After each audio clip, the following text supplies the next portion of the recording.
बंदो गुरुपद कंज कृपा सिंधु नररूप हरि महामोह तुम पुंज जासो बचन रवि करनी करा धन्य धन्य सतगुरु सुखदा महिमा कही न जाए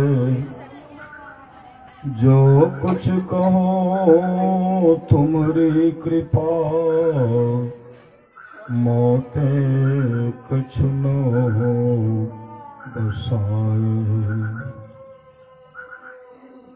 प्रातः स्मरणीयानंद श्री विभूषित परम पूज्यपाद सदगुरु महाराज के चरणों में कोटि कोटि नमन। मंचासीन पूज्यपाद बाबा के चरणों में कोटि कोटि नमन। विशिष्ट गुरुजन उपस्थित सत्संग प्रेमी महानुभावों, माताओं एवं बहनों, सभी के अंदर में बैठे हुए परमात्मा को कोटि कोटि नमन। महापुरुष की वाणी है, मनुष्य जीवन की सफलता भगवत प्राप्ति में है। यह तन बार बार मिलने को नहीं है, इसलिए आगे की यात्रा के लिए अभी से भगवत भजन रूपी धन संग्रह करो।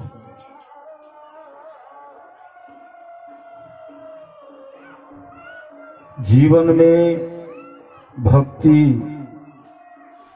सेवा चाहिए, सत्संग चाहिए, जीवन में सद्गुरु चाहिए। भक्ति निशैनी मुक्ति की संत चढ़े सब धाये, जिन जिन मन आलस किया जन्म जन्म पछताए। भगवान राम और वशिष्ठ जी का संवाद है, जो वाणी और विचार के द्वारा अपने पिताजी को प्रसन्न कर लेते हैं। अगर पिताजी खुश हो जाते हैं, ब्रह्मा विष्णु महेश खुश हो जाते हैं। जो वाणी और विचार के द्वारा अपने मां को प्रसन्न कर लेते हैं, अगर मां खुश हो जाती है, लक्ष्मी सरस्वती पार्वती जी खुश हो जाती है। जो भाई भाई में प्रेम से रहते हैं, तमाम देवता खुश हो जाते हैं। जो गोतनी गोतनी में प्रेम से रह रही हैं, तमाम देवियां खुश हो जाती हैं। जो गुरु को प्रसन्न कर लेते हैं, विश्व ब्रह्मांड में जितने ऋषि मुनि हैं सब खुश हो जाते हैं। कहीं जाने की आवश्यकता नहीं है। आप लोग जानते होंगे, नरोत्तम ब्राह्मण को नरोत्तम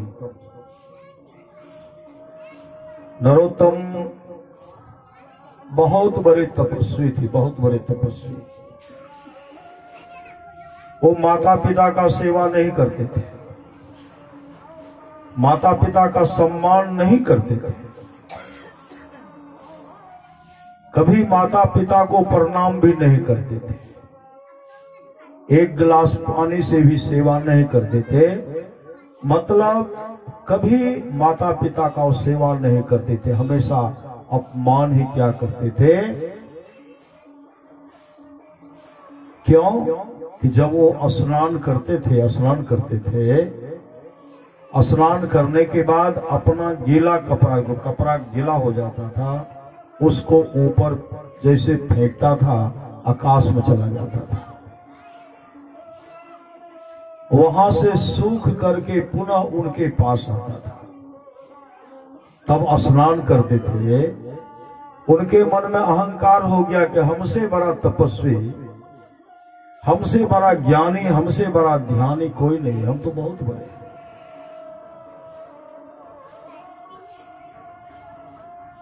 संजोग से एक दिन की बात है, स्नान करके गीला कपड़ा को ऊपर फेंकते हैं, आकाश को ओर चला गया। उसी समय वो ठहाका मार करके हंसने लगी, ठहाका मार करके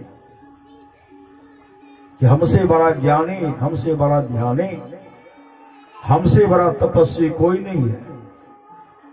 ठहाका मार करके जो हंस रहे थे, एक बोगला जो है, बोगला उड़ते हुए जा रहा था, बोगला बीट कर दिया, बोगला पखाना कर दिया। जैसे पखाना करते हैं, नरोत्तम ब्राह्मण के मुख में चला गया। जैसे मुख में गया, नरोत्तम ब्राह्मण उनको श्राप दे दिए। श्राप जैसे श्राप देते हैं, बोगला जल करके राख होकर के नीचे गिर रहा था। ये जो ठहाका मार रहे थे, एक तो विष्ठा मुख में गया और जला हुआ राख भी मुख में चला गया। और मन में फूलों नहीं समारे का हमसे बड़ा कोई नहीं। दूसरे दिन जब वो स्नान कर रहे थे, स्नान करके जब गीला कपड़ा को ऊपर फेंकते हैं, आकाश को फेंकते हैं, ऊपर नहीं जाकर के गीला कपड़ा जमीन पर गिरता है। बहुत प्रयास किए लेकिन ऊपर गया नहीं। नरोत्तम कहते, मैं तो बहुत बड़ा तपस्वी त्यागी था, तपस्वी था, मेरा कपड़ा आकाश की ओर क्यों नहीं जा रहा? तो आवाज हुई, ऐ नरोत्तम, तेरे अंदर में, तेरे पास जो भी पुण्य था वह सब समाप्त हो गया है। तो जो बोगला को श्राप दिया, तेरा पुण्य समाप्त हो गया। कहा क्यों समाप्त हुआ? कहा इसके बारे में अगर जानकारी लेना चाहते हो, तुम चले जाओ मूक चंडाल के पास। मूक चंडाल के पास जैसे मूक चंडाल के पास गए, जैसे वहां जाते हैं, मूक चंडाल अपने पिताजी का सेवा कर रहे थे। मूक चंडाल, नरोत्तम ब्राह्मण कहते, मेरे प्रश्नों का उत्तर दे दो। उसी समय एक मनोहर ब्राह्मण वहां पहुंच गए। मनोहर ब्राह्मण पहुंचते, मेरे प्रश्नों का उत्तर दे दो। मूक चंडाल कहते हैं, हे ब्राह्मण देवता, मेरे पास अभी समय नहीं है, क्योंकि अभी मैं पिताजी को स्नान करा रहा हूं। स्नान करने के बाद मेरे पिताजी संध्योपासना ध्यान करेंगे, पूजा करेंगे। उसके बाद मैं मां को स्नान करूंगा। मां स्नान जब कर लेगी, मां संध्योपासना करेगी, और माता पिता को हम भोजन कराएंगे। और भोजन कराने के बाद जब मेरे माता पिता विश्राम करने लगेंगे, तो माता पिता का चरण सहलाऊंगा। जब मेरे माता पिता गहरी नींद में सो जाएंगे, तब मैं आपके प्रश्नों का उत्तर दूंगा, क्योंकि अभी मेरे पास समय नहीं है। नरोत्तम ब्राह्मण कहते हैं, अगर तुम मेरे प्रश्नों का उत्तर नहीं दोगे तो मैं तुमको श्राप दे दूंगा। उसी समय मूक चंडाल कहते, ऐ नरोत्तम, मैं वह बोगला नहीं हूं कि जो जल करके राख हो जाऊंगा। मैं वह बोगला नहीं हूं जो जल करके राख हो जाऊंगा। इतना सुनते ही नरोत्तम ब्राह्मण मनोहर ब्राह्मण से कहते हैं, मेरे साथ तो जंगल में वह घटना घटा, उसके बारे में ये कैसे जान गया? मनोहर ब्राह्मण कहते हैं, जो माता पिता का सेवा करते हैं, गुरु से युक्ति लेकर के मुस्तैदी के साथ नाम का सुमरण करते हैं, ध्यान भजन करते हैं, उनका जीवन मंगलमय हो जाता है। कहाँ क्या हो रहा है, ऐसे मातृ पितृ गुरु भक्त सब कुछ जानते हैं। तब देखते हैं, क्या देखते हैं, मूक चंडाल का घर जो है अधर्म है। अधर्म, आकाश ऊपर में अधर्म है। कोई खंभा, कोई पाया, कोई खुट्टा नहीं है। नरोत्तम कहते, इनके घर को देखो, कोई खुट्टा नहीं है, कैसे है? मनोहर ब्राह्मण कहते हैं ये मातृ पितृ भक्त है। आज से नहीं, जब से माता पिता का सेवा करने लगे हैं तब से इनका घर अधर्म है। कहा तो मेरे प्रश्नों का उत्तर क्यों नहीं दे रहा है मनोहर ब्राह्मण, जो साक्षात भगवान विष्णु थे। मनोहर ब्राह्मण कहते हैं मातृ पितृ भक्त हैं, जब तक माता पिता का सेवा नहीं करेंगे आपके प्रश्न का उत्तर नहीं देंगे।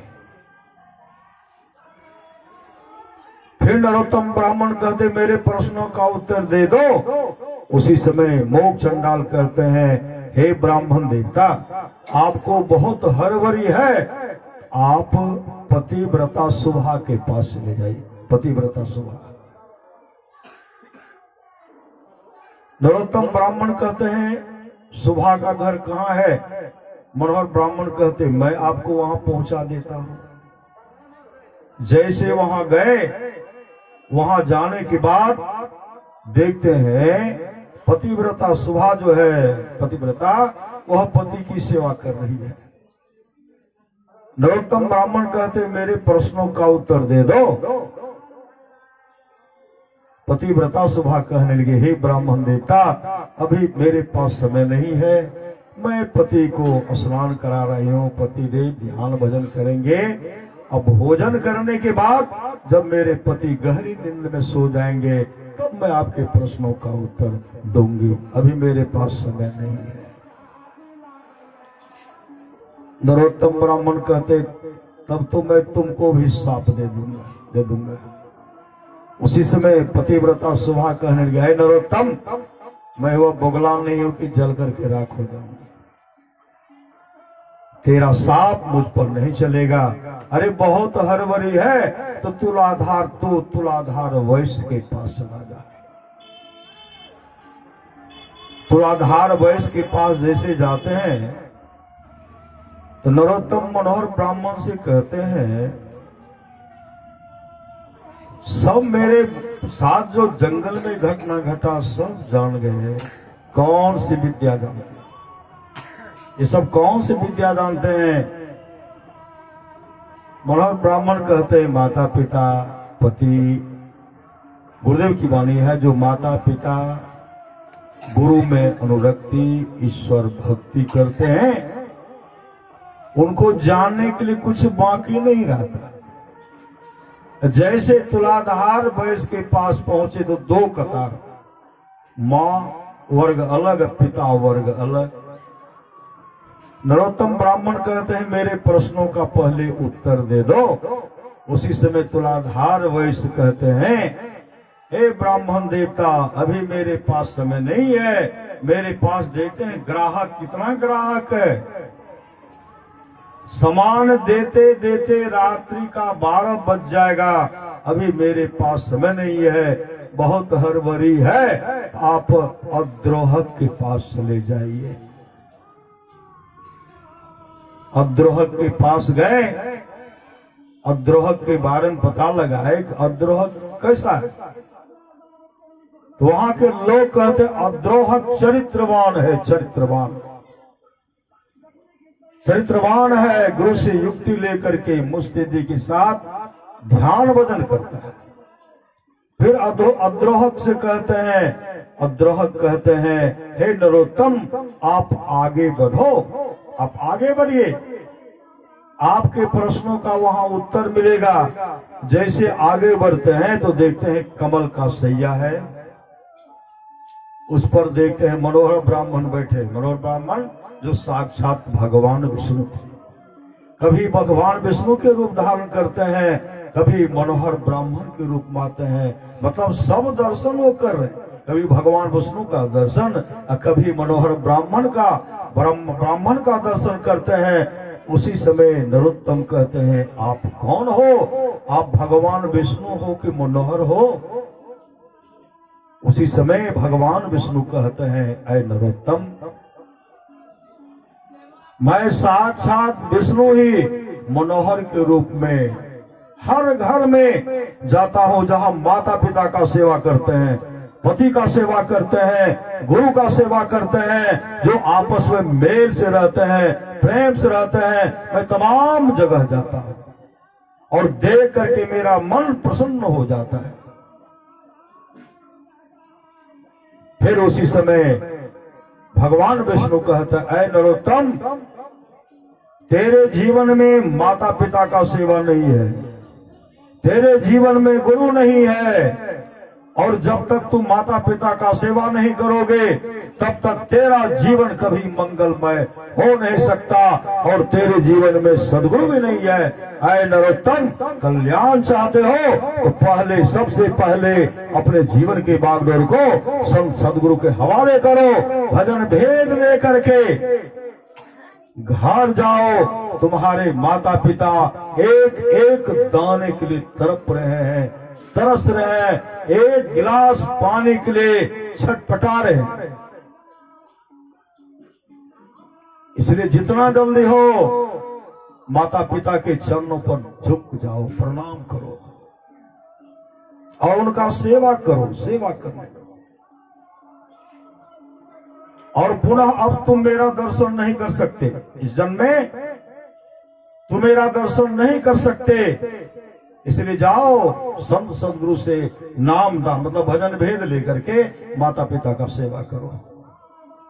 उसी समय नरोत्तम वापस आए, पहुंचे हुए संत सदगुरु से दीक्षा ली, भजन भेद लेकर के गए घर।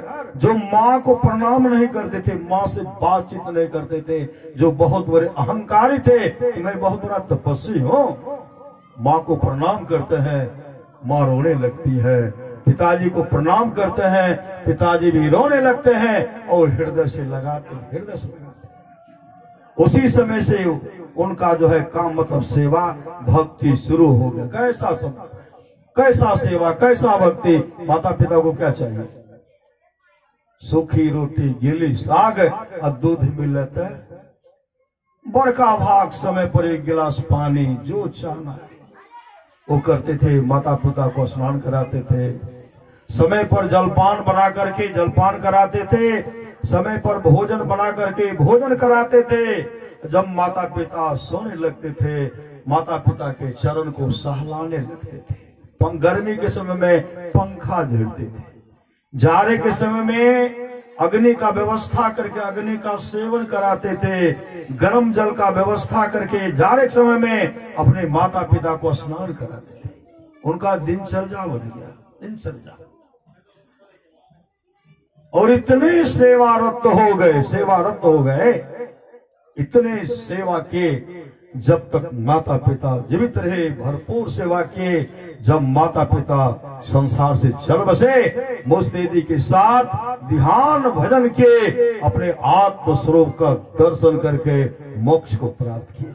अभी सुन रहे थे, शिव अज सुख सनकादिक नारद, जे मुनि ब्रह्म विचार विशारद, सब कर मत खगनायक यहाँ, करिए राम पद पंकज नेहा। राम के चरण कमलों में प्रेम करना चाहिए।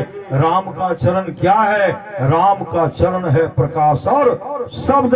उसके लिए परमारास महाराज कहते हैं, मानव जप, मानव ध्यान और दृष्टि योग की क्रिया करते हुए, नदानुसंधान करते हुए अपने जीवन को सफल सार्थक कर लीजिए। इसी में कल्याण है। आप लोग जानते होंगे, कार्तिक महात्म्य पुस्तक उसमें आया है कांची नरेश राजा चौल के बारे में। कांची नरेश राजा चौल, एक दिन की बात है, प्रजा को साथ में लिए, मुदगल ऋषि भी साथ में है, बड़े बड़े विद्वान पंडित सब भी साथ में है, सिपाही हैं, प्रजागण है, और साज बाज के साथ सज धज करके भगवान विष्णु के मंदिर प्रवेश करते हैं। जैसे भगवान विष्णु के मंदिर प्रवेश करते हैं, भगवान विष्णु का बहुत बड़ा पावन विग्रह तस्वीर मूर्ति था, और वहां जाकर के कांची नरेश राजा चौल क्या किए, उस पर चढ़ोवा चढ़ाए। क्या चढ़ाए? सोना चांदी हीरा जवाहरात चढ़ाए। आंख बंद करके फूलों नहीं समा रहे हैं, हम तो बहुत बड़े दानी, हम तो बहुत बड़े दानी हैं, हम तो बहुत बड़े दान दिए भगवान को, भगवान के चरण पर चढ़ाए। आंख बंद करके गुनगुना रहे हैं। उसी समय गरीब भक्त विष्णुदास मंदिर पहुंच गए। जैसे मंदिर पहुंचते हैं तो विष्णुदास गरीब भक्त थे, उनके हाथ में फूल था। फूल जो था भगवान विष्णु के चरण पर चढ़ाए।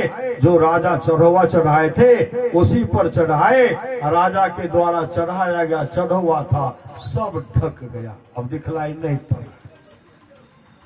राजा साहब जब आंख खोलते हैं तो देखते हैं मेरे चढ़ौवा का किसने अपमान कर दिया।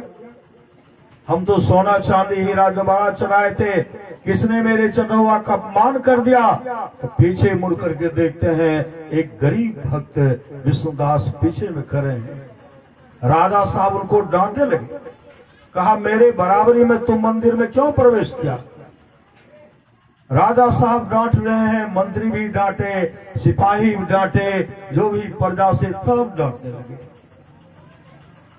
विष्णुदास कुछ नहीं बोलते। राजा साहब कहते राजा मैं हूं, भक्त में भी बड़ा मैं ही हूं। उसी समय मंदिर से निकले, राजा साहब अपने राजमहल में गए और उसी समय सब बैठक के, आज से मेरे राज दरबार में हवन होगा, हवन नाम धुन होगा, कीर्तन होगा, बड़ा मैं हूं। बड़े बड़े विद्वान पंडित को बुलाए, हवन शुरू हो गया, नाम धुन शुरू हो गया। राजा साहब फूलों नहीं सवा रहे हैं। विष्णुदास के मन में हुआ ये तो राजा है, राजा के पास बहुत व्यवस्था है। राजा साहब भगवान को, भगवान विष्णु को खुश करने के लिए ये सब व्यवस्था किए हैं, हम तो भगवान को खुश कर नहीं सकते, हम तो बहुत गरीब हैं। जब राजा साहब इस तरह का व्यवस्था करते हैं, मैं भी अपने इष्ट को रोटी बना करके चढ़ाऊंगा, रोटी बना करके चढ़ाऊंगा। विष्णुदास स्नान किए, स्नान करके रोटी बनाए, फिर स्नान करने के लिए, फिर स्नान करूंगा तब न चढ़ाऊंगा। जैसे स्नान करने के लिए गए, स्नान करके आते हैं तो रोटी हो गई चोरी, रोटी चोरी हो गई। विष्णुदास कहते हैं किसने मेरी रोटी चोरी कर ली, मैं अपने इष्ट को नहीं चढ़ा पाया। एक दिन रोटी चोरी, दूसरे दिन स्नान करके रोटी बनाते हैं, फिर स्नान करने के लिए स्नान करके आते, रोटी हो गई चोरी। तीसरे दिन भी चोरी हो गए, चौथे दिन, पांचवें दिन, छठे दिन भी रोटी चोरी हो गई। सातवें दिन स्नान करके रोटी बनाते हैं, फिर स्नान करने के लिए अंतः प्रेरणा हुई, एक आवाज हुई, विष्णुदास अरे तुम रोटी बनाते हो और रोटी अपने इष्ट को नहीं चढ़ा पाते हो, तुम्हारी रोटी चोरी हो जाती है, चोर को कब पकड़ोगे, इसलिए जल्दी वापस जाओ और चोर को पकड़ो। जैसे विष्णुदास वहां से वापस आते हैं तो देखते हैं रोटी तो चूल्हा के पास नहीं है, एक दीनहीन है, अस्थि पंजर सटा हुआ है, मुंह में स्याही भरा हुआ है, पांव में विवाद फटा हुआ है। उसी समय चोर तो पकड़ा गया। विष्णुदास कहते हैं आखिर में चोर पकड़ा ही गया। उसी समय उनका नजर ध्यान जाता है, देखते हैं चूल्हा के पास घी का कटोरा था, दौड़ पड़े, घी का कटोरा लिए और पीछे से विष्णुदास रोटी घी का कटोरा लेकर के, वो जो दीनहीन रोटी लेकर के भाग रहे थे, उनसे कहते अतिथियों रुको, सूखा मत खाओ, घी तो लगा करके खाओ। अतिथियों रुको, सूखा मत खाओ, घी तो लगा करके खाओ। दीनहीन तो भाग रहे थे, विष्णुदास भी घी का कटोरा लेकर के पीछे से दौड़ रहे थे। जो दीनहीन थे आगे जाकर के फिसल करके गिर गए। एक हाथ जमीन पर है, जिस हाथ में रोटी है वो हाथ ऊपर है। विष्णुदास पहुंचते हैं, उनके हाथ से रोटी लेते हैं, घी के कटोरा में डुबा करके ठोस ठोस करके खिलाते हैं। तब क्या देखते हैं, नीचे में शंख चक्र गदा पद्म रखा हुआ है, कोई दूसरे नहीं, वो दीनहीन साक्षात भगवान विष्णु थे, प्रकट हो। भगवान विष्णु उनको जैसे प्रकट हो गए, विष्णुदास उनके चरण में लिपट गए। भगवान विष्णु उनको हृदय से लगाए। भगवान विष्णु का जो रूप स्वरूप था वही रूप स्वरूप भगवान विष्णु विष्णुदास को दिए। उसी समय वैकुंठ लोक से विमान आया। एक ही विमान पर बैठकर भगवान विष्णु के पार्षद उनको लेके चलने लगे। हरि कीर्तन करते हुए वैकुंठ लोक लेके चले गए और वैकुंठ लोक का प्रथम द्वारपाल उनको बनाया। यह सब दृश्य कांची नरेश राजा चौल देख रहे थे। भगवान मेरे पास नहीं आए, भगवान विष्णुदास के पास गए।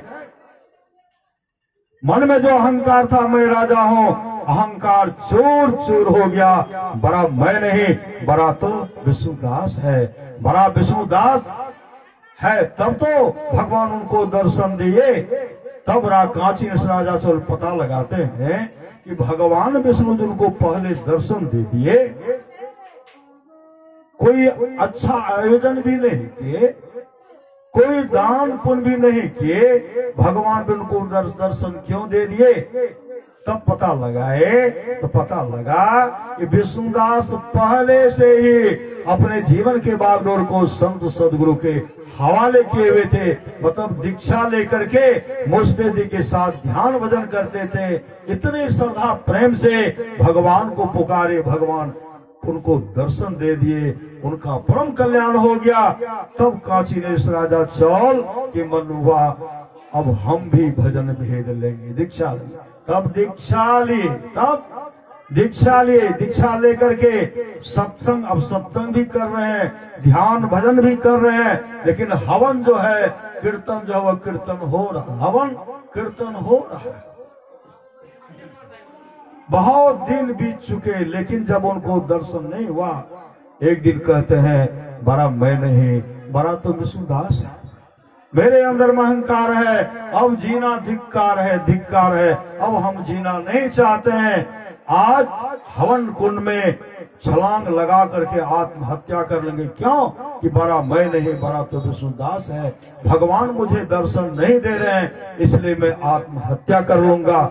हवन कुंड के पास पहुंचे और तमाम से कहते हैं आज मैं आत्महत्या करने के लिए जा रहा हूं। बहुत ने कहा क्यों? कहा मुझे भगवान विष्णु दर्शन नहीं दिए, मुझे जीना धिक्कार है, धिक्कार है, धिक्कार है। गुरु प्रदत्त मंत्र को जपते हुए, नाम का सुमरन करते हुए जैसे हवन कुंड में छलांग लगाते हैं, हवन कुंड में गिरते हैं, उसी समय भगवान विष्णु प्रकट हो गए, उनको गोद में उठा लेते हैं। जो भगवान विष्णु का रूप स्वरूप था, वही रूप स्वरूप कांची नरेश राजा को चौल को भी दिए। अब विमान पर बैठाकर वैकुंठ लोक लेके चले गए और वैकुंठ लोक का दूसरा द्वारपाल उनको बनाए। जीवन में सदगुरु चाहिए।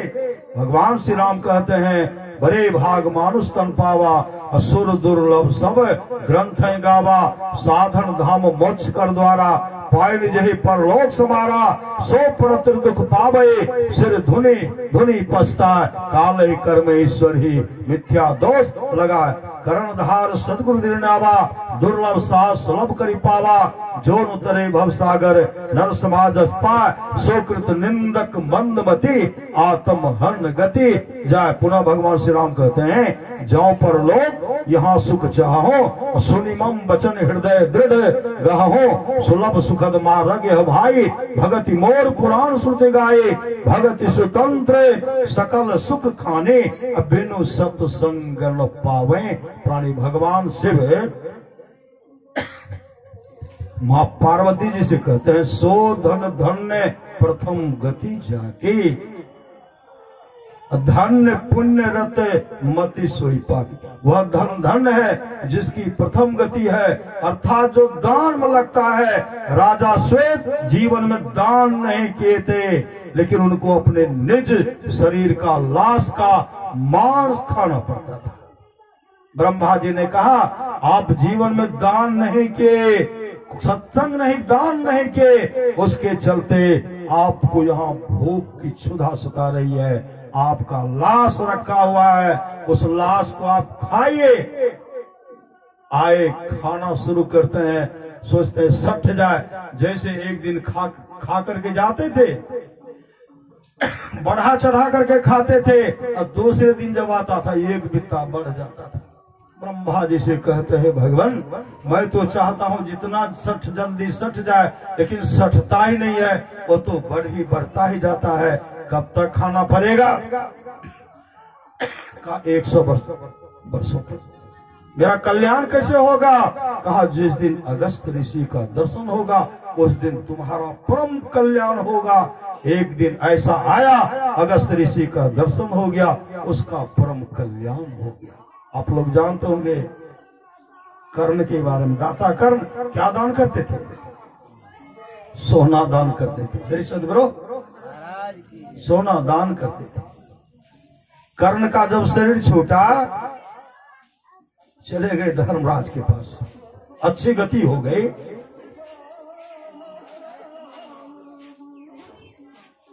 अच्छी गति हुई, इंद्रलोक की प्राप्ति हुई। वहां उनको भूख प्यास सता रही है, भूख प्यास सताने लगी। जैसे भूख प्यास सताने लगे तो क्या करते? बहुत बड़ा सोना का थाल है, और सोना के थाल में सोना परोस करके दिए। सोना खाएंगे? खाया जाएगा? पूरा सोना का ढेर है। कहते हैं खाइए।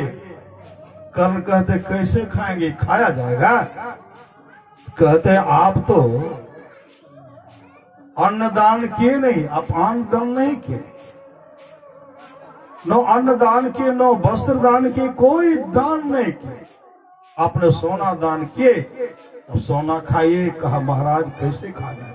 भूख की क्षुधा जब सताने लगे,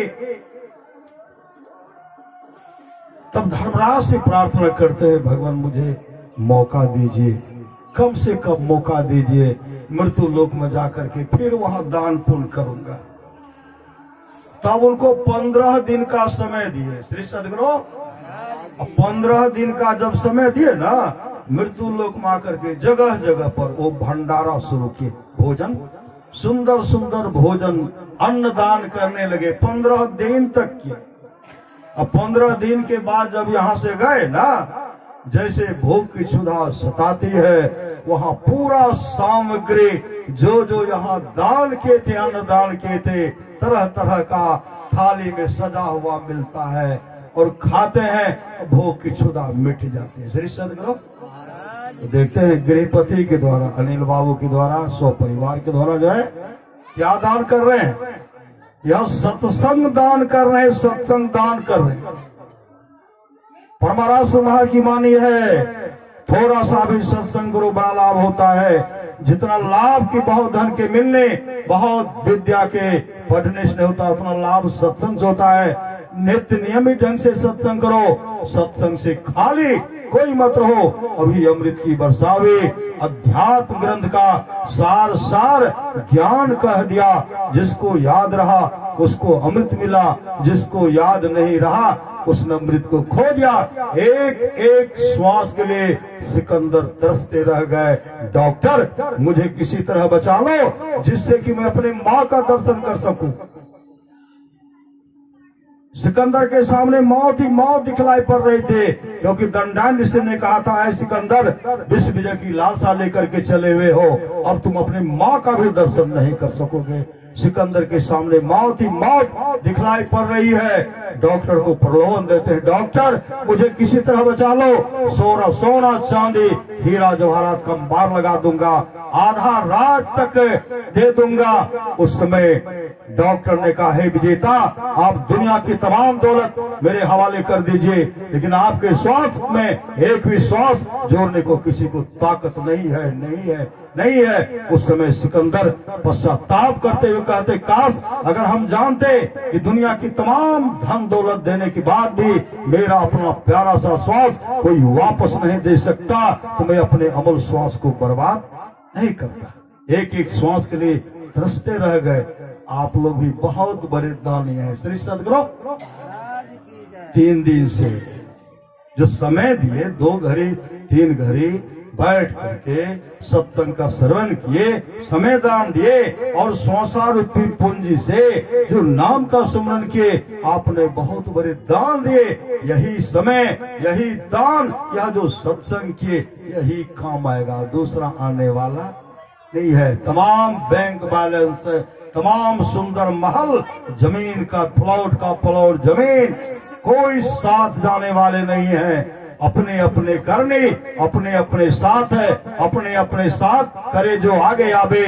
बाप के करने बाप, पूत पूते पावे, जोरू के करने जोरो, खसम खसम को फलता। अपने ही करने से जीव भगदल पार उतरता। नेकी बदी है संग और न संगी कोई, देखो बोझ विचार संगे जही है दोई। पलटू करनी और के नहीं और के मात है, अपने अपने करनी अपने अपने साथ। धनानी भूमो पशुहि गोष्ठी, नारी गिर द्वारे सखा स्मशाने, देहस्थितायाम परलोक मार्गे धर्मानु गो गच्छति। जीव एक। अगर आप अपने जीवन में सत्संग कर रहे हैं, दान कर रहे हैं, आपके चले जाने के बाद आप जो चाहेंगे पुनः आकर के, हम जो सोना गाड़ करके रखे हैं, रुपया बैंक में रखा हुआ है, गोदाम में अनाज भरा हुआ है, जो चाहेंगे कुछ दान कर देंगे, वह मौका आपको नहीं मिलेगा, नहीं दिया जाएगा, नहीं दिया जाएगा। अब की चूक माफ नहीं होगी। इस बार जो चूक जाएंगे ना, पश्चाताप करना पड़ेगा। संत महात्मा लोग कहते हैं, पछतेवे रे बेईमान गुरु के बिसारी पछे। बहुत आदमी कहते गुरु कथी हम करवा, पछतेवे रे बेईमान गुरु के बिसारी पछतेवे। अरे जल हीरा मोती संपत्ति बहुत, सब धन ठामे रहतो ऐतो जमे दूध। कामो नहीं दे तो तोरा माई बाप भाई, पुतली उलटी जे तो बेहतर देवे बाय। आगो आगो कहरिया भैया डोलिया लेने जाए, पाछू से जमरिया डंडा देने जाए। कहत कबीर सुनहो साधु भाई, अवसर बीतल जाए छो करी ले उपाय। यह जो है अनिल बाबू सब परिवार अपना उपाय कर रहे हैं, यहाँ भी सुख से रहेंगे और वहां भी सुख से रहेंगे, वही उपाय कर रहे हैं। कबीर सोई धन संचे, जो आगे का हो माथ चढ़ाए गांठनी, जातन देखा को करिए नित सत्संग को, बाधा सकल मिटा। यह अवसर है, यह मौका फिर हाथ आने वाला नहीं है। परमारास महा की वाणी है, समय गया फिरता नहीं, झट ही करो निज काम। जो करने के लिए वह काम कर लीजिए। आए थे हरि भजन को ओटन लगे कपास। झट ही करो निज काम, जो बीता सो बीतिया अब हो गहो। गुरु नाम संत मता बिन गति नहीं, सुनो सकल दे कान। जो चाहो उद्धार को बनो संत संतान, में ही भेद यह संत मता कर गाय। सबको दियो सुनाए के अब तू रहे चुपा। संत पलटू साहब कहते हैं, भजन आतुरी कीजिए जितना जल्दी हो, संसार के काम में देर होने दीजिए, भक्ति करने में देर मत कीजिए। भजन आतुरी कीजिए, और बात में देर जगत में जीवन थोड़ा। मानुष तन धन जात गोरधनी करोनी हो रहा, कांच महल के बीच पवनिक पंछी रहता। 10 दरवाजा खुला उड़न को नित उठी चाहता। भज लीजिए भगवान याही में भल है अपना, आवागमन छुटे मिटे जन्म की कल्पना। पलटू अटक न कीजिए 84 घर हे, भजन आतरी कीजिए और बात में देर। परमारास महा की वाणी है, गुरु धन्य है, गुरु धन्य है, गुरु धन्य है। दाता दयाल दया करे ओ गुण हरे, दे टाल भव जंजाल सब मिल कहो जपते रहो जी। बने रहो खुशहाल हरदम रटो, कब हो न हटो तो ही छेड़ेगा ना काल भी छेड़खानी नहीं करेंगे। अमर मुनि का उपदेश है, 100 काम को छोड़ करके स्नान करना चाहिए, 1000 काम को छोड़ करके भोजन करना चाहिए, लाख काम को छोड़ करके सत्संग करना चाहिए, करोड़ों काम को छोड़ करके अपने जीवन की बागडोर को संत सदगुरु के हवाले करना चाहिए और दान करना चाहिए।